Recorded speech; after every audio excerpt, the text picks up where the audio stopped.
Selamat sore Bu Claudia. Pada kesempatan kali ini, kami dari kelompok 1 akan melakukan presentasi mengenai salah satu kasus pelanggaran hukum yang terjadi di Indonesia, yaitu kerusuhan 21-22 Mei 2019.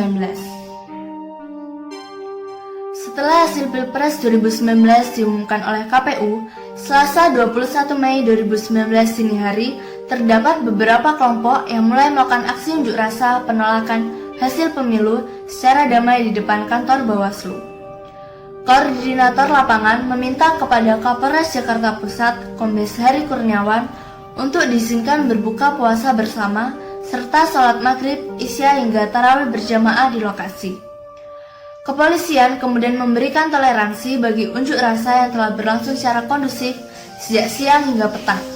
Meskipun berdasarkan aturan demonstrasi, massa harus membubarkan diri pukul 18.00 WIB. Kadif Humas Mabes Polri, Iqbal, menyatakan bahwa polisi memberikan himbauan kepada peserta aksi untuk membubarkan diri pukul 21.00 WIB. Akhirnya massa membubarkan diri dengan damai. Setelah massa bubar dengan damai, dilaporkan bahwa sekitar pukul 23.00 WIB, terdapat massa baru yang tak dikenal datang dan melakukan provokasi, sehingga situasi menjadi tidak kondusif. Beberapa orang bertindak anarkis dan memprovokasi petugas dengan melempar batu, bom molotov, dan petasan ukuran besar.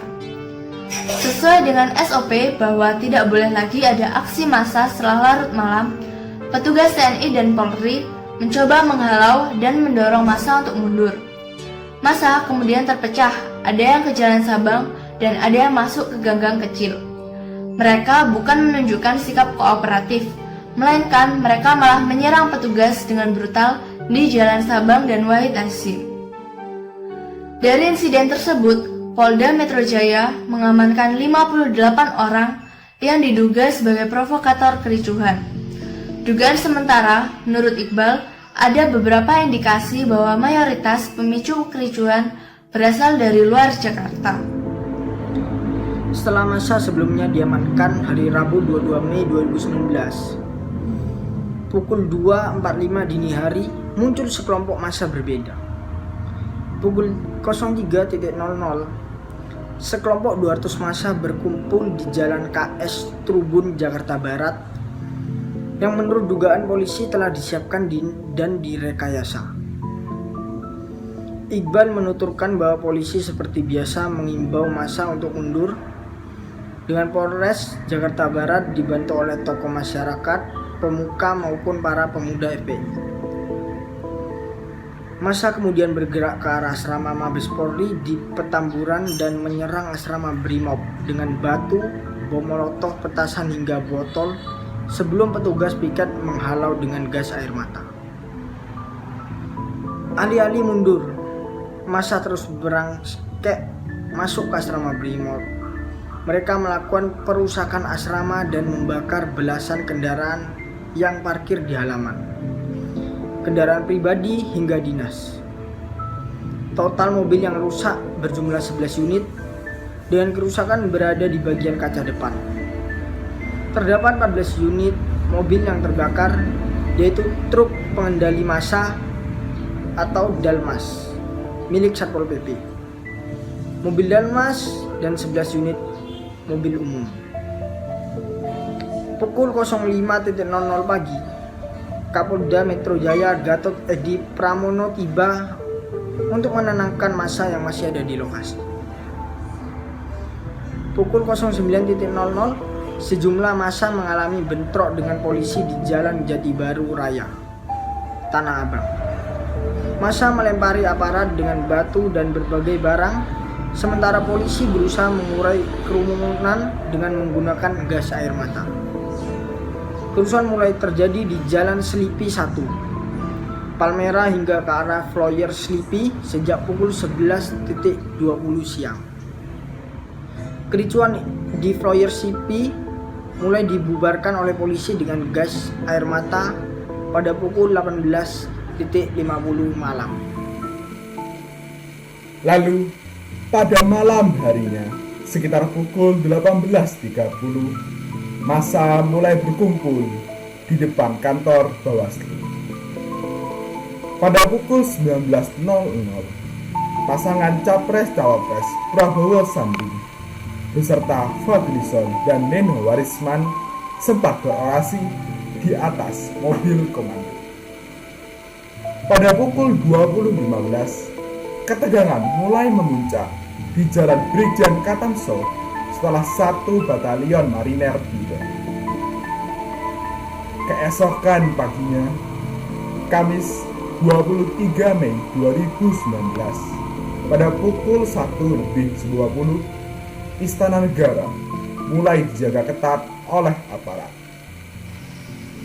Dampak dari kerusuhan pada 21 sampai 22 Mei 2019 antara lain sebagai berikut. 1. Banyak korban luka-luka dan tewas di tempat kejadian. Hal itu terjadi karena pada 21 sampai 22 Mei 2019 terdapat bentrokan antara massa perusuh dan aparat keamanan. Dikatakan bahwa terdapat 6 orang korban meninggal dan sebanyak 200 orang lebih mengalami luka-luka. 2. Banyak fasilitas-fasilitas yang rusak. Kerusakan banyak terjadi pada fasilitas kepolisian. Hal itu terjadi karena polisi yang berusaha memukul mundur para perusuh. Meskipun bergerak mundur, mereka tetap saling menyerang. Massa yang melempar petasan dan batu, sedangkan polisi yang menembakkan gas air mata dengan harapan massa perusuh dapat membubarkan diri. Tetapi yang terjadi malah sebaliknya. Massa semakin panas dan tidak mau menyerah, menjadikan asrama Brimob sebagai sasaran amukan. Asrama dilempari batu hingga kaca-kaca pecah. Kendaraan polisi yang terparkir di sana juga dirusak dan dibakar. Besoknya gerakan ini pun melebar ke beberapa area di Jakarta. Salah satunya di Selipi. Di sana bus dan mobil polisi kembali menjadi sasaran amukan para perusuh. Setidaknya ada 6 kendaraan polisi yang rusak berat di dekat flyover Selipi. Di antaranya 2 bus rusak dibakar, 3 bus dan 1 buah mobil operasional rusak akibat dilempari batu. 3. Terjadi kerugian ekonomi bagi pihak-pihak yang ada di sekitar kejadian. Bentrokan yang terjadi pada 22 Mei juga berdampak pada aktivitas pertokoan di Pasar Tanah Abang. Akses jalan yang masih ditutup membuat para pedagang tidak bisa masuk ke wilayah sana. Selain itu, kaca-kaca di beberapa blok pasar juga mengalami kerusakan. Karena tidak beroperasi, otomatis perputaran uang di sana juga terhenti, yang membuat kerugian mencapai hingga 200 miliaran rupiah. Tidak cuma di Pasar Tanah Abang, toko-toko di sekitar wilayah Sudirman dan Tamrin juga tutup seharian. Sektor pariwisata dan bisnis perhotelan mengalami kerugian. Kerusuhan yang terjadi pada 21 dan 22 Mei 2019 membuat bisnis hotel lesu. Jumlah pengunjung dan pemasukan perharinya berkurang. Hal ini dialami oleh hotel-hotel yang berada di sekitar wilayah Tamrin. Aparat yang bertanggung jawab dalam kasus ini adalah yang pertama ada Polri. Polri memiliki peran besar untuk menjaga ketertiban dan menertibkan massa pada saat demo berlangsung. Karena demonstrasi tersebut awalnya berjalan kondusif, berubah menjadi tidak kondusif, akhirnya para pihak kepolisian juga harus terlibat untuk melakukan proses penyidikan dan penyelidikan untuk mengetahui kenapa demo ini bisa menyebabkan kericuhan. Pada kasus ini, kepolisian bertugas untuk mencari barang bukti dan mencari beberapa tersangka yang menjadi dalang di balik kericuhan ini. Barang bukti yang didapat kepolisian dari kasus ini berupa proyektil berupa 556 mm dan 9 mm, senjata tajam seperti golok dan celurit, molotov, bambu runcing, batu, uang tunai, rekaman untuk menjarakan aksi, dan ambulans dari salah satu parpol. Sebanyak 47 tersangka dan berbagai kelompok ormas, kelompok partai, serta relawan dari Paslon 02, dan juga tokoh-tokoh penting seperti Sofyan Jacob yang merupakan ex-Kapolda Metro, Kiflan Zen yang merupakan Kepala Staf Kostrad Maijen, Iwan mantan Kopassus, dan beberapa tokoh lainnya ikut ambil bagian dalam kasus ini. Dari 447 tersangka, 334 tersangka telah dilimpahkan ke Kejaksaan Tinggi DKI Jakarta. Nah, dari sinilah aparat yang kedua yakni jaksa akan berperan untuk menuntut dan merumuskan perkara-perkara dari para tersangka tersebut. Pada kasus ini, para tersangka didakwa dengan belasan kasus yang berbeda bergantung dengan keterlibatan mereka masing-masing. Setelah semua berkas didapat, berkas tersebut akan diserahkan kepada hakim, lalu hakim yang akan mengadili perkara dari para tersangka tersebut dengan menjatuhi hukuman yang pantas terhadap tersangka. Kebijakan yang harus diambil dalam kasus ini yaitu para terdakwa didakwa dengan 4 pasal, yaitu pasal 170, pasal 212, pasal 214, dan pasal 218 KUHP. Yang pertama yaitu pasal 170 mengatur orang yang secara bersama-sama melakukan kekerasan dan pengerusakan di muka umum akan diganjar penjara maksimal 5 tahun 6 bulan. Hukuman ditambah menjadi 7 tahun jika mengakibatkan luka pada korban, 9 tahun jika luka berat, dan 11 tahun jika meninggal dunia. Lalu pasal yang kedua yaitu pasal 212 KUHP mengatakan bahwa orang yang melakukan kekerasan pada aparat negara akan diancam hukuman penjara 1 tahun 4 bulan dan juga denda.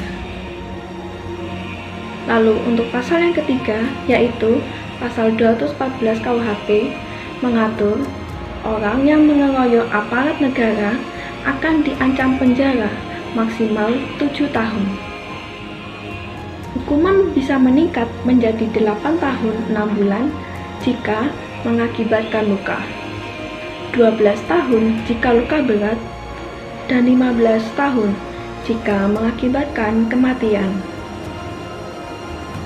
Kemudian pasal yang terakhir yaitu pasal 218 KUHP mengancam penjara 4 bulan 2 minggu bagi orang yang tak mengindahkan peringatan dari aparat keamanan.